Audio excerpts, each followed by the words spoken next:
Hello, I'm Dr. Lydia Istomina, and Ted Whitmire and Karen Anderson are in our studio today. And this is our new podcast, Tangled Time, History's Hidden Threads. So I'm here at Independence First United Methodist Church as the new pastor, and I've met wonderful, talented people. And so, Ted, why don't you introduce yourself as a co-host of this new podcast? Hi, I'm Tad, and I've been going to First United Methodist Church here in Independence for the past 6 years or so, and excited to be having some conversations with Lydia and some guests as we explore history and talk about our faith and our church, and just share some information and stories with each other and have some fun. Yeah, I teach English for the Independent School District, so we cover a lot of history, and I do a lot of reading, and it's one of the best ways to understand our world and ourselves is to look at the past. Yeah, and that's what we thought. That Tangled Time. First of all, we live in such a turbulent time, and we think that it never happened in history. But if you look at any century, it's always a turbulent time. We decided, Ted and I, to start with the history of this church. It is such an intriguing subject because we will hear about the tunnels under the church building. We will hear about the Civil War. We will hear about slaves. So such an intriguing topic, as I said, but also the history of the church itself. So let's now start with you. Could you please introduce yourself, Karen? Who are you? Who was your father? How did it all start? My name's Karen Anderson, and my father was Chester Earl Crenshaw. And after he retired, he spent so much time at the local library researching everything he could find on our church. And he came up with the book that Lydia now has. And my mother was very, very nice about letting him do that because he was gone a lot. So I was secretary here for 32 plus years, and I was brought into the church when I was 12. Our adult children have been married here. My husband and I were married here. Matter of fact, we were one of the first to use the center aisle in 63. So you are the very first guest, as I said, and you're the right one, because that will help us to start untangling the time and also hear what kind of threads are hidden here in the history of this church. And I'm sure we will have so many people who will want to join us live to see and learn what is there in this heart of the square. And in 1835, they became Methodist Church. And then they waited until, I believe it was 1842, when they built the first building. And it intrigued me and my father that with that building, there were 2 entrances and 2 stoves to heat it, one for the men's side and one for the women's side. And then it just kept growing and growing until the sanctuary was built. And there is still a portion of the wall down at the main entrance that is from that original building. The bricks that were used to build the sanctuary were from the Randall family. And Bill Randall was one of our statesmen, and he attended here and could tell all kinds of stories about the bricks. And the reason they covered them with the red bricks now is because the other ones started leaking. So there were actually 2 layers of brick. And then as we went to the Civil War period, our minister at that time was Reverend Leftwich, and they had an order out to get him. And so the story goes that he hid in the bell tower until he could get out of town safely. And our church was taken over and used as a hospital during the Civil War.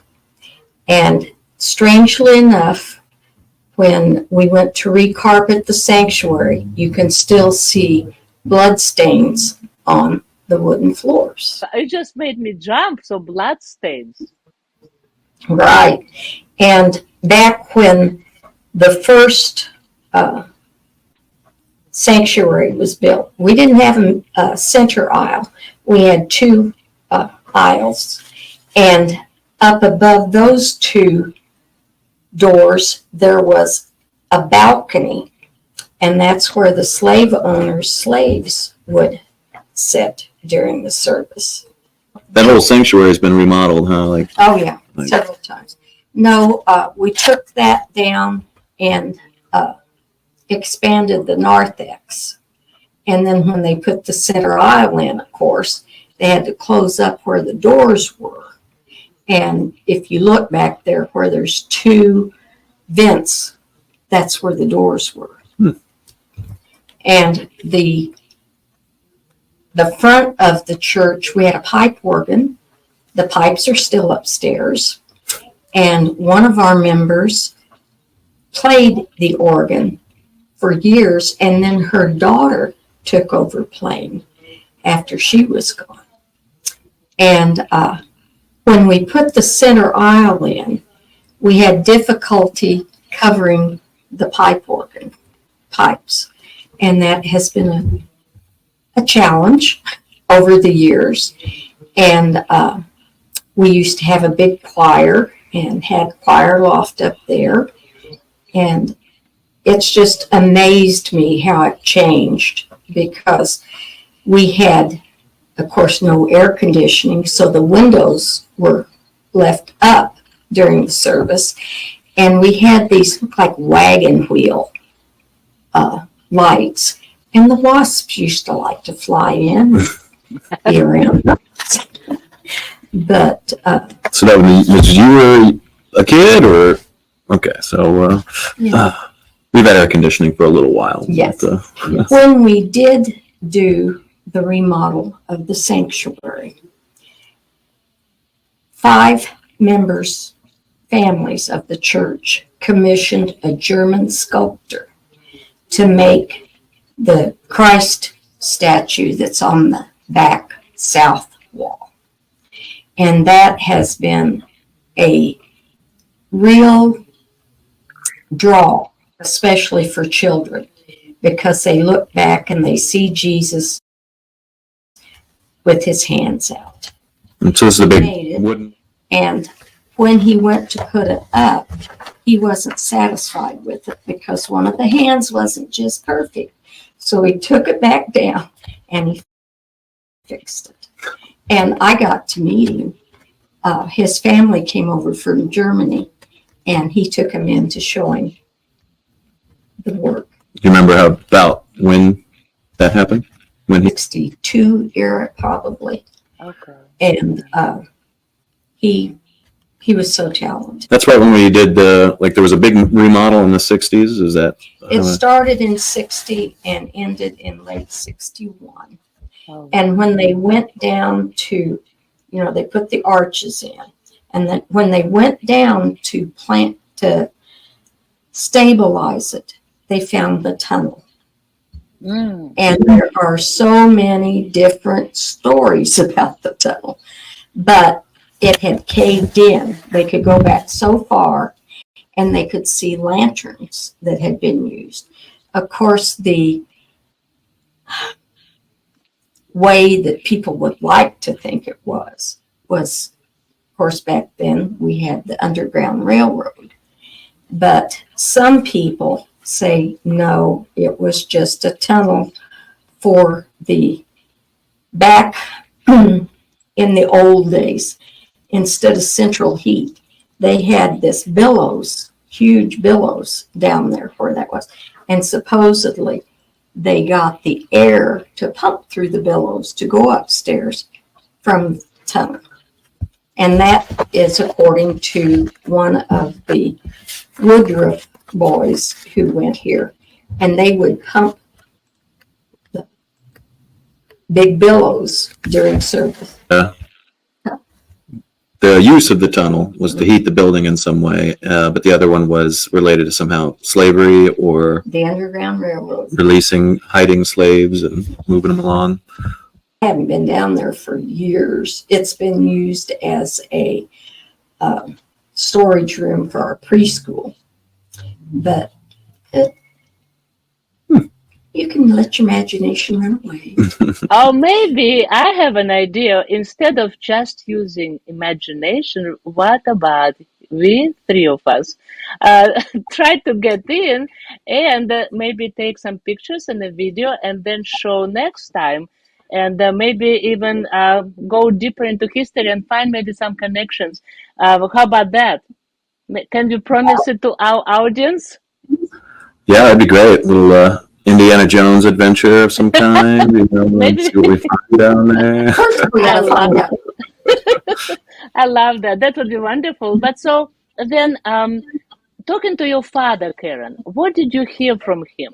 What was the most fascinating thing for him about this building, about history? He was a big history buff, and he liked to research all the time. And he told me, well, this part was built here. And like we've had 3 stages to get to the building we have now. And that part back in the back, I believe was 1919. I may be wrong. And then in 1941, they built up and kept coming. And this portion that we're setting in now, I want to say 1943, because we had, it now is 2 stories. We have classrooms upstairs. Yeah. And then back in, we had a funeral home next door. Now talk about fun. I was a youth then, and we could go down where they used to prepare the bodies. And Here in this building? No, it's torn down because where the education wing now is where it was. Oh, I see. But many years we used it for the youth. And I can remember one Christmas Eve, we had come and go communion over there because our sanctuary wasn't available. And it was quite an experience. So the funeral home. Funeral home, right? Yeah. So they're preparing bodies and had a relationship with the church. Downstairs was where they prepared the bodies. Upstairs was where the viewing and then there was an upstairs that they used for offices. So original building was around 1840s, which we still have some of that material here. Then we built onto it again. 1912, is that the next time we started building? Or? Well, I found that in 1865, at the end of the war, there was a fire in our parsonage in 1876, and it claimed the lives of Reverend W.B. McFarland's 2 young daughters. And that was one of the saddest things to read and learn. Yeah. Was that 1865 or 1876? Would you say? I'm sorry, 76. You're right. Yeah. You were talking about the end of the war, and 1865. So that was kind of interesting. As I was reading in this, there was talk about a split between the church, like one of them went north and one of them went south. Yes. And that happened like well before the Civil War, isn't that right? Like from what I was reading, it was like in the 1850s or something, rather than 1860 and 65. So there was already tension building up before the war. I don't know if you know any more of that story. Well, and to our west was another Methodist church that was there for a long time, Watson Memorial.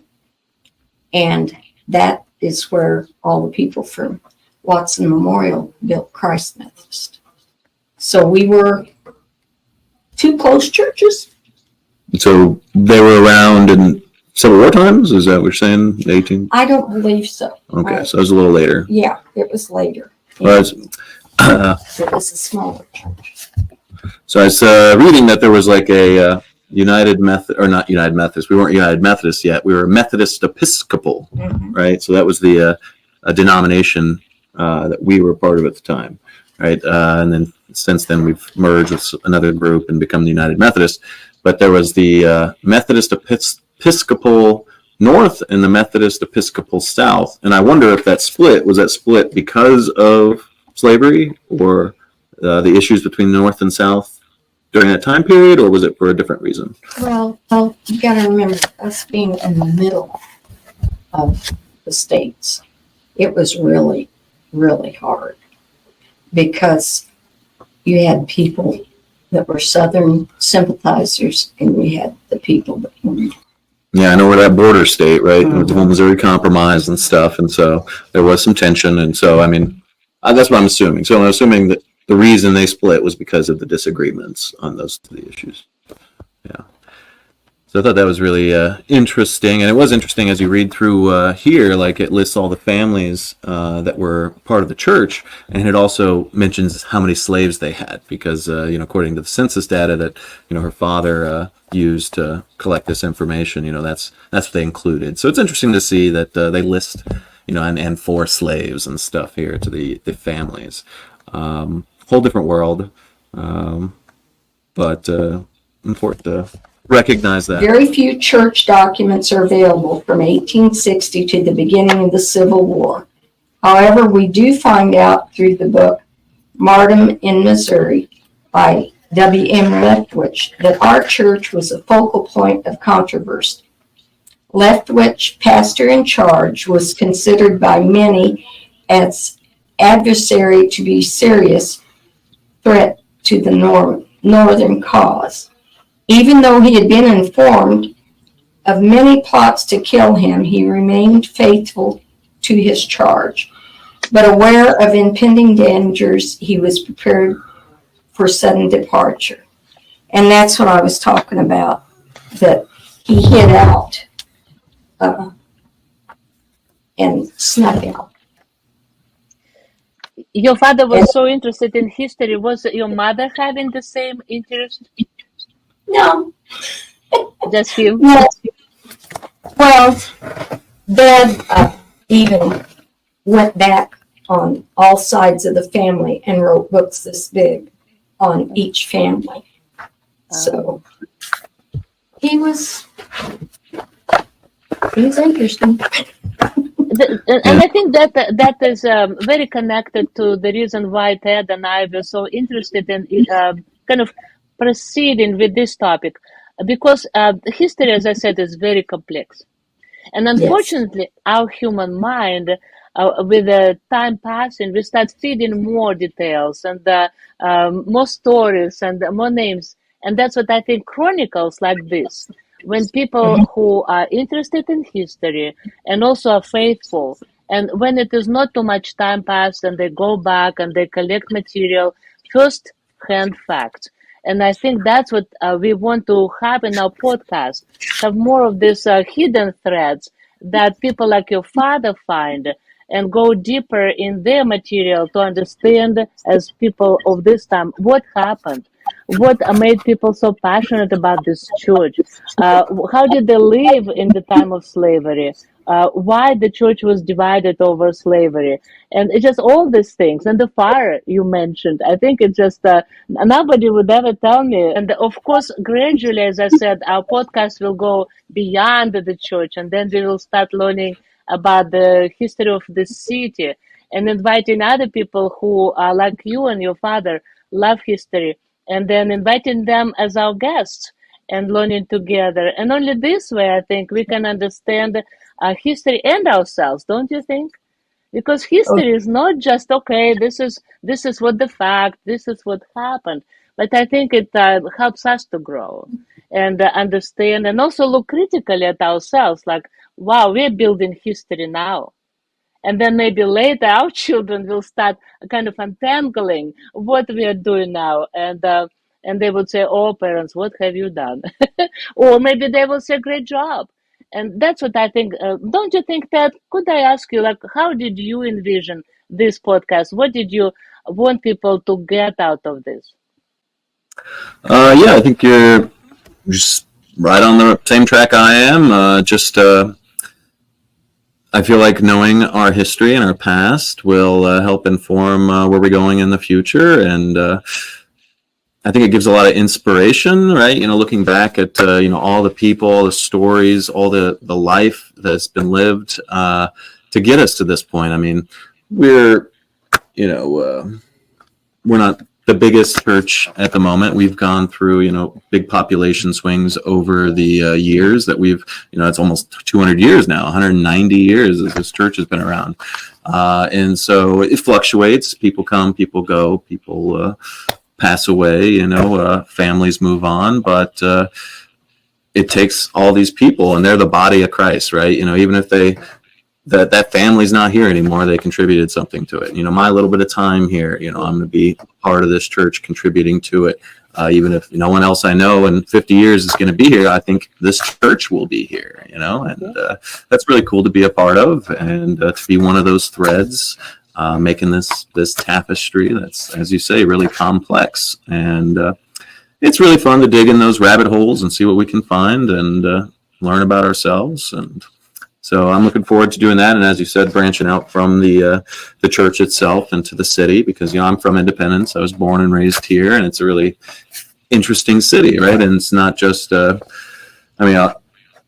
it's interesting for like Christian history. There's a ton of things related to that. Like our church here in the square, it's really interesting to see that there are a lot of other churches in our neighborhood, right? A lot of other denominations just kind of centered around the square, right? The central part of Independence as it was growing up. And then you got the whole Mormon story, and the Mormons bring in this whole interesting emphasis on independence being important to their beliefs and their traditions. And so that's always been interesting to me too. And they're just right, next door, right down the road. So, yeah, I'm excited to keep learning and sharing some of the things I learned. So, Thank you. And also, Karen, tell me, how does it make you feel, first of all, to have your father as one who was making the attempt to untangle that hidden history threads? And so now you are his heir, and you are sharing with more people. So how would you see that this connection? Does it make you excited? very excited because my father, I was his little girl, and we spent a lot of time together. Matter of fact, he would come by the church office when he was researching and hey, look what I found today. His excitement and his dedication was just, I'm so proud of him. And there are, we talk about we've been up and we've been down, we've been up. And I was just thinking when you were talking about, there was a time during the Depression when we were really having financial problems, and the women would make dinners and sell them here in the church to people working in the area to keep us going. I mean, I could talk for 2 or 3 days about the different things that have happened, but I hope this does spike some interest for some people and get them to thinking. We've got right over here bookshelf. Yeah, it's like a hutch. full of Got all these books in it from like the 1800s. Pretty cool. And 1900s. But Yeah, Thank you for sharing your excitement with us, Karen and Ted, because this is the whole goal of our Tangled Time History's Hidden Threads, this tongue twister title, because I think gradually people start watching us more, and this is our first effort, first live podcast. And then, of course, like Karen, you says, you can talk about it for days. We will be happy to have you back. Don't you think, Ted, that we will invite Karen again? And I would love to have next time to show a few pictures of the church, and of course maybe we can even share a video if you go down into the tunnel with the flashlights and investigate a little to bring some intrigue into that. And maybe it won't happen, but I think that's what it is. It is an adventure and it is a journey. And thank you so much for sharing with us, stepping on this risky journey together, but that will take us toward actually finding more hidden threads in history and understanding, for example, gradually, like what made the war started. What was that maybe a little thing that was the last drop? And other things. And so, like you mentioned, why the church was divided. And so, and of course, like Ted, you said, I like it, that we will go away, but this church will remain. And so I wish everybody having a wonderful time. Watch us again, and we will continue working on the concept of this podcast. And please welcome to Tangled Time History's Hidden Threads. Thank you so much for your time, and we will see you next time. Bye. Thanks. See you guys. Bye.